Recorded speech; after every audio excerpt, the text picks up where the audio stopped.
Hi, welcome to the Pursuit of Truth. Just a quick one. A few things I've been thinking about. The first was a little bit funny. The last podcast I did was about power and authority, and how we have this perception, that we have power or authority over each other, that someone's word is more powerful than another's, even though intrinsically we're all exactly the same. There's no such thing as power, as it were. And then Beyond the Belief put a comment on one of my videos. I can't remember which one it was. And I'm getting trapped in. Okay. I said something like, "Oh, honoured. Thanks for the comment." And what I'd really done there is like, oh, it's special because he's, I've seen him a lot on Beyond the Imaginary Curve, and he puts a lot of comments. And so then by using that word honoured, it's like, I suppose you could read it two ways. You could see it as a respectful way that I'm, wow, flattered. But then you could see it as like, oh, am I putting him sort of on a pedestal, giving him that like power and authority, as it were, despite me talking about it previously. Like you would say if Dell or Sheeps and Eats or Eric Dubai or like someone like that, if they put a video, a comment or a like, you'd think, wow, because they got lots of followers and this, that and the other. So I'm wondering whether we do it without knowing, or it may be something because we've been taught, programmed, schooled, whichever word you want to use, that we do, that we can't help ourselves. It's one of those old ways, new ways things that we're going to have to teach ourselves to stop doing. Because it's like, by me saying I'm honoured that you gave me a comment, it's almost like I'm devaluing myself and putting him higher than me, saying, that, or other people as well, that I wouldn't say that for other people. So therefore I'm putting like a power authority, or somehow they're more than other people's comments, although I thank everyone for their comments. So I noticed that I was doing that myself. But it is difficult, isn't it? Because we all are affected by that, isn't it? That's where like cults come in, and you see sometimes people put comments on other people's YouTube channels, and they seem like they're not worshipping, but you see how they're blurring that line. So that was an interesting one for me to realise that I'm still, obviously I know I'm still capable of making all these mistakes, but it's difficult to sort of stop yourself putting people on a higher level than you, as if it were, as if they're, it's like if you went to a conference. That's why I don't like the idea of conference. The special speakers, somehow they're more important than everyone sitting in front. We should get away from that kind of mentality, those old ways, those global ways, as it were. So the next point was cheese. I was thinking to myself in the kitchen, oh, cheese is good for you, like trying to justify myself for eating it. And then I was thinking about that. Wait a minute, what do you mean cheese is good for you? Is cheese good for you? It's people would say it's natural. Well, no, not really, because it's taken from a cow. This the milk that you take, that we all drink, most of us drink cow's milk, is not natural at all, and we give it to our babies as well. But remember, this milk, I think a Vegan Warrior did something on this, is was meant for cows. It wasn't meant for human consumption. So God knows really what that's doing. It's not really that natural. If you imagine yourself sucking on a cow's teat, is that natural? If another animal, a dog, started sucking on a cow's teat, would you think that was natural? But that's exactly what we're doing. It's just, they're taking the milk out and putting it in another container and then give it to us. And then it's a bit like cutting up meat and, doing that kind of thing, that we forget about all those nasty things that are going on. And, we just get it's like if you had to kill your own animal and chop it up and gut it and then eat it, you probably wouldn't do it. Then I was thinking about this cheese is good for you. Where did I get this from? Why do I think cheese is good for me? Well, maybe I got it from my parents. Where did they get it from? Maybe from their parents. Maybe some of us got it from, a GP have said, yeah, cheese is good for you. But Did we ever actually get it from someone who actually knows whether it is even good for us or not? You know? I know a lot of people say cheese isn't good for you because it's fattening, but you know what I'm trying to say. This idea that we say things without knowledge. It's just like a saying, as it were. We don't care about the fact that we're not checking or discerning that, you know, is it actually good for us? We're just taking someone's word for it, which we do a lot in a lot of things. And I mean, just using this as one example of what we do a lot of. So we have to think about that a lot when people say things. Are we actually checking these things to be true or not? And who knows whether they're true or not? Because, you know, one day someone will say red wine's good for you, it's good for your heart. Next day, someone, the scientists or doctors or whatever, say no, it's bad for you. So these things seem to be in flux all the time, all these different things. So therefore, you know, even with medicine, you know, things will change through time. You know, like Primodos, they would have said, yeah, that's good for you. Or MRI scans, yeah, there's no side effects, nothing to stay in your body. They would have told you that because that's what they would have believed.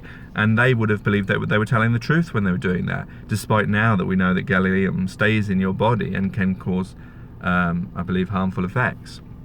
I believe, you see, I do it myself, you see. Are you checking what I'm saying?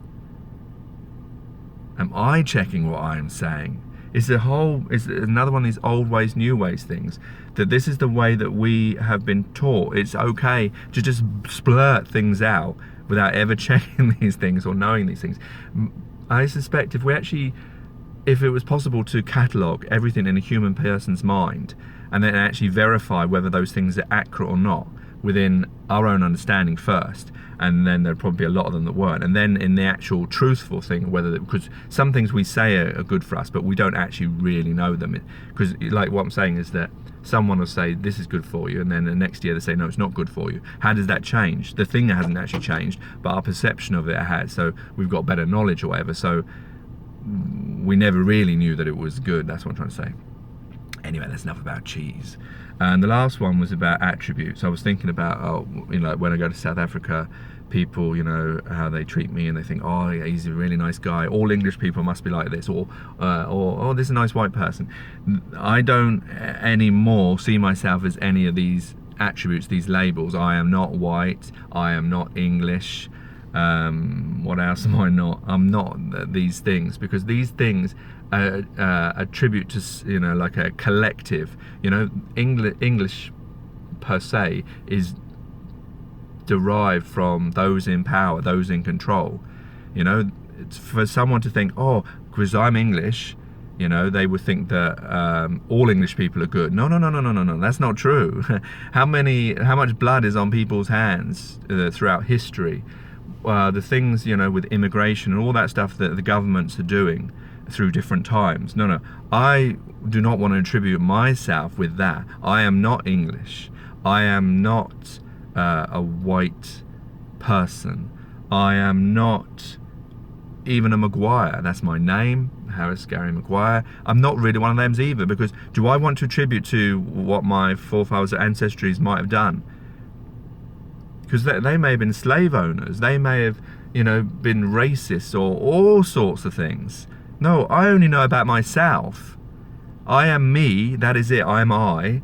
I don't want to belong to these collectives that may not share the same beliefs as me. Because if I say I'm English, okay, then you say, wait a minute, so do you believe in the immigration that people should be able to come and go, and it's only certain people that can come and go, and they have to fill out 1 million forms, like South Africans? South Africans have to take English courses in this class. Despite English being a national language, there's 16 of them, and English is one of them, but because the Home Office have it their own list, they don't count it. Do I want to believe in those things? That is bloody stupid, isn't it? If you can speak it, why are you taking an exam to it? Just because of their list doesn't have it in, because they want to control these things. I don't believe in these things. Do I believe in the wars, the you know, Iraq and Afghanistan war, the First and Second World War, killing all these people, sending people out to kill while you sit in a bunker? No, I don't. Do I believe in the racist policies in chaining up people and moving them from one place to another, or taking over their land and never giving it back to them and never apologising and never making right the mistakes I've made? No, I don't want anything to do with that. I am not English. I am not a white person. I'm not even the name that I've been given, as it were. Well, I'm not my surname, let's put it that way. My surname is like making me part of a group. I'm not any of those things, because those things, that's old way of thinking of things. Get out of that. Why would you have loyalty? Do you think they have loyalty to you? If there's a war, they'll send you out there and you'll die for them, whether you want it or not. And if you don't want it, you go in prison. But do you, well, I suppose that doesn't really happen much these days. That's more like in the Second World War, isn't it? But you know what I'm trying to say? I think we need to start looking at these things, what we're grouped in, and start evaluating this, and start realizing that first and foremost, we need to just be us and forget all these other things and stop attributing them, because that's how they control us, by making us believe, you know, and that's how they create the division, by making us believe that you're English, so you shouldn't care about Americans, you shouldn't care about Africans, you shouldn't care about Asians. No, we're all human beings. We're all individuals. I. Yes, we can work as a collective, but the way that we work as a collective in this old way is defunct, is divisive, is a way to sort of keep us in a group and sort of, you know, feel proud to be English and not care about the rest of the world and their suffering that's going on every single day. No. I want part of that. I'm not English, I'm not white, I'm not a Maguire, I'm me. Whoever that is. But yeah, we need to start thinking about those things as well.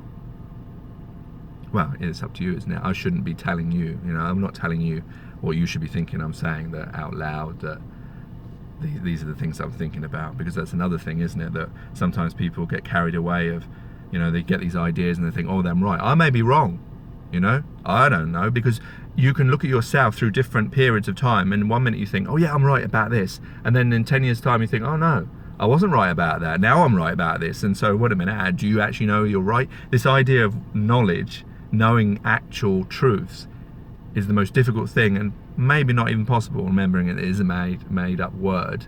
Truth, this concept, is made up and it may not actually exist.